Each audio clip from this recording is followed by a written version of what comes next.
Good day, Sir Jason. So, di na ka magtetest sa 50 up to kan. Bibigay ko na lang yung data of past engagement mo. Yung groupings niya very decent naman. And tatamaan na lang natin yung 150 meters, sir. Yung 150 meters dyan, sir, yung sir, yung may malaking plate sa baba niya. Yung pinakahuli nating poste doon. 150 meters po yan. Ayan. Pansinin na lang natin, sir, kung yung play gagalaw po yung plate niyan, sir. Sunny day po ngayon, may mirage, mayroong tayong mirage, which is very common dahil ayun na nga, matubig yung rice field. Nag-evaporate yung tubig because yung init nga. Ayun, sige, sampulan natin yung 150 meters.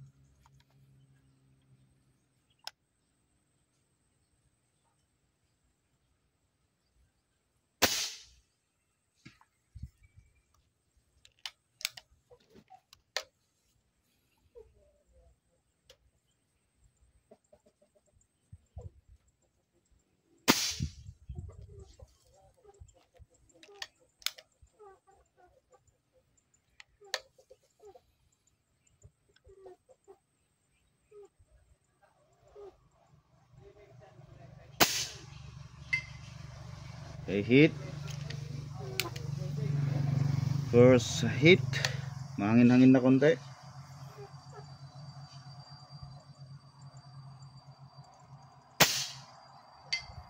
Second hit, 150. Hope nakikita dyan.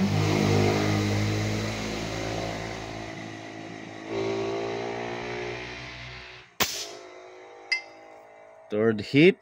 So bagay, tumutunog naman, nagpe-play naman yung plate, nakikita mo naman kung natatamaan nga.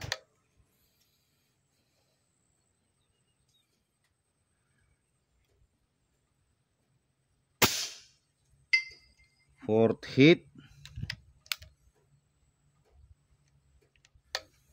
Then ikalimang hit.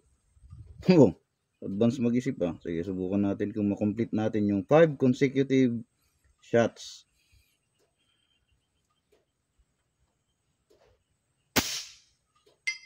Okay, nakompleto natin yung 5 consecutive shots to 150 meters, mga kaibigan. Pansin nyo yung mga unang shots natin, hinahanap ko po yung POI. So, eto na. Unit nyo. So, ito yung unit mo, Sir Jason. Upgraded Ascara. Napakaganda. Ginawan natin ng magic. May ginawa tayo dito. Pinalitan natin lahat ng pwedeng palitan. Sinuggest ko dapat isuggest best choice para sa ating customer, di po ba? Dapat dun tayo lagi, di ba? So added difficulty yung scoop mo, sir, kasi 3 to 12 yung magnification niya lang. Mas mahirap po, ang liit po ng asan na yung 120. Ang liit po ng target sa 12 magnification lang. Ayan po yung target natin. Napakaliit pong sipatin sa ating scoop. Added difficulty naman, pero depende rin sa shooter, kaya naman. And 5 consecutive shots.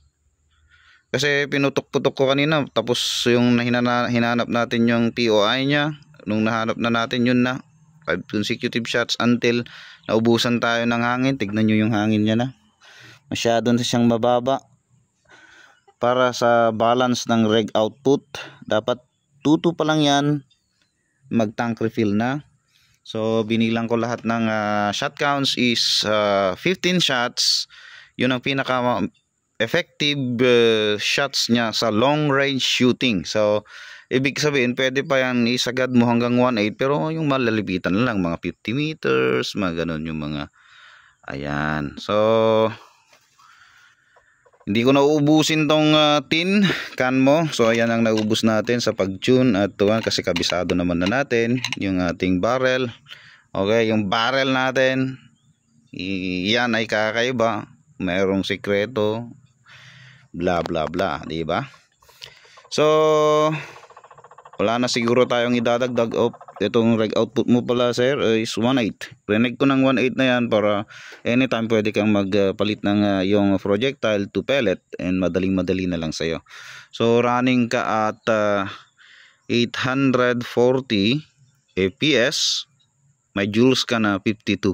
Malakas na rin po dyan. Kung mapapansin nyo sa video yung target natin sa 150, malayong malayo na yan, pero pinupush niya, tinutulak niya. Mabigat po yung ating plate, mga plate na yan, kasi 3 by 4 yan, 3.5 by 4 square steel target.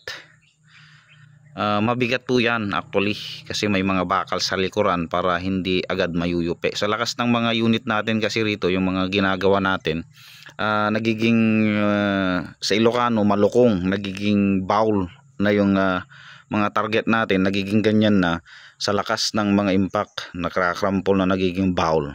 Okay, so ayan sir, upgraded Ascara,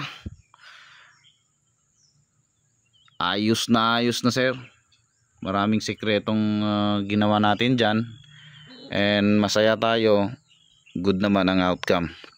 Anyhow sir, enjoy mo pagdating ng unit mo, pwede na siya. Thank you.